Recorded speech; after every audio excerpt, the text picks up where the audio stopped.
Hello everyone, welcome back to House Bunnington, the channel where we like to talk about rabbits and technology, two things that don't typically go together, but I like them both.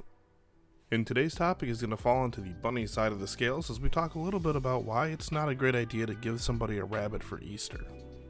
Depending on what part of the United States you're from, and maybe other parts of the world, I honestly don't know, it can be a family tradition to give away a bunny rabbit to someone as part of the Easter festivities. Unfortunately, most people don't take the time to look up what it's like to actually own a bunny before doing so, and they don't give it much thought since they're giving the rabbit away, and if it's not to someone to live with, then it's not going to be their problem anyway. An unfortunate result of this is that every year hundreds of rabbits end up in humane societies or in homes that are ill-suited to take care of them properly. And so, rather than taking a look at why it's great to have a bunny as a pet, I'd like to take a look at why you might want to avoid having a bunny as a pet. Let's start off by talking about costs. Now, obviously, there's a dollar amount cost that's going to be associated with your rabbit, but also you have to think about things like how much time you're willing to spend with them, as rabbits are very social creatures and are going to demand a lot of time from you. People with demanding careers or busy social lives are maybe not the best types of people to have rabbits as friends, as they're going to require a lot more time than you're going to be willing to give them. And even if you have all the time in the world to lavishly expend on your furry friend, there is going to be the issue of a monetary cost involved as well. You certainly don't need to be a multi-millionaire to have a rabbit as a pet, but it is going to cost some money per month. And those monthly costs are going to include things like fresh hay and pellets for your bunny, fresh fruits and vegetables, and even fresh bedding each month. Which isn't to say that you should only change their bedding once a month, because as part of the time investment, you're going to need to make sure that their litter box and bedding are clean and changed out often. At least once a week is really the best way to go. The initial setup for your rabbit is going to cost you a little bit of money too. It's important to make sure that rooms are bunny proofed, because chewing on and damaging things is something that they will do, and if they get a hold of an electrical cord that's plugged in, it could actually kill them.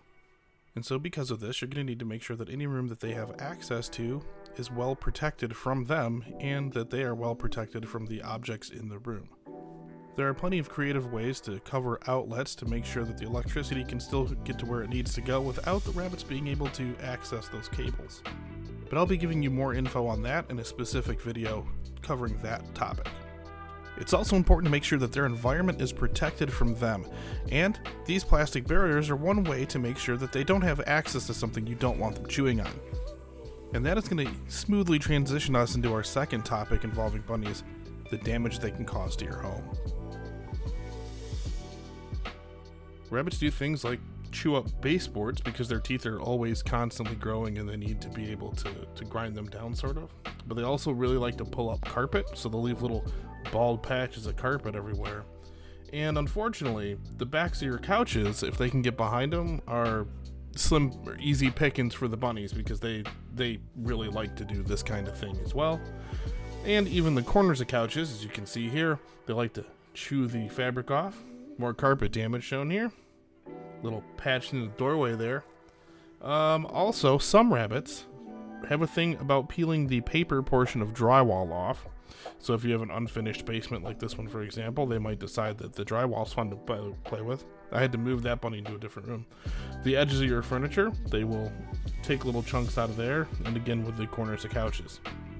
A byproduct of your bunny destroying things can be the fact that they're going to leave little pieces of those destroyed things behind. And even when they're not busy destroying everything you own, they can be just generally messy. It's no secret to anyone that loves furry little animals that they tend to shed a lot, and bunnies are no exception. In fact, they shed more than any dog I've ever owned, and you will find piles and piles of hair sitting around or in the corners of different rooms. It's also a little known fact that bunnies have a sworn hatred for food and water that is in the proper dish, and will therefore usually do their very best to make sure that the food and water that you've provided them are anywhere but where they're supposed to be.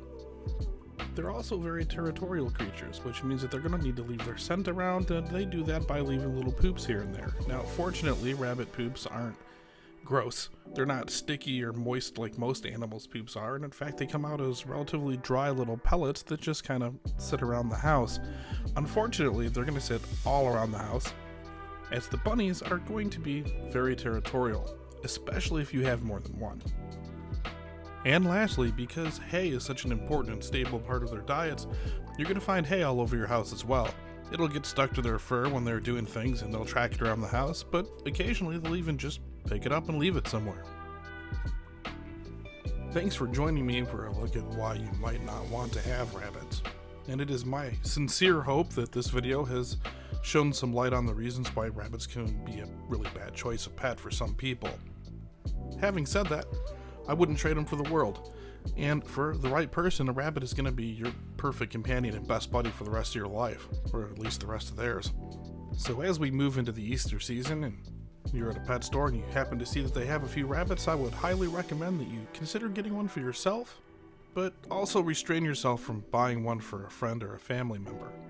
After all, it's much easier for you to watch this video and decide whether or not the benefits outweigh the detractors for you personally than it would be for you to guess that for someone else. So, once again, thank you for joining me here, and if you have any further questions or comments, please just let me know. The comment section's there for a reason, and at least while my channel is still very small, I actually do read every comment and try to either respond to them or make a comment response video later. On behalf of House Bunnington, Bunisher, Bunnington, Puffs, and Stripe, thanks for joining us, and we'll see you next time.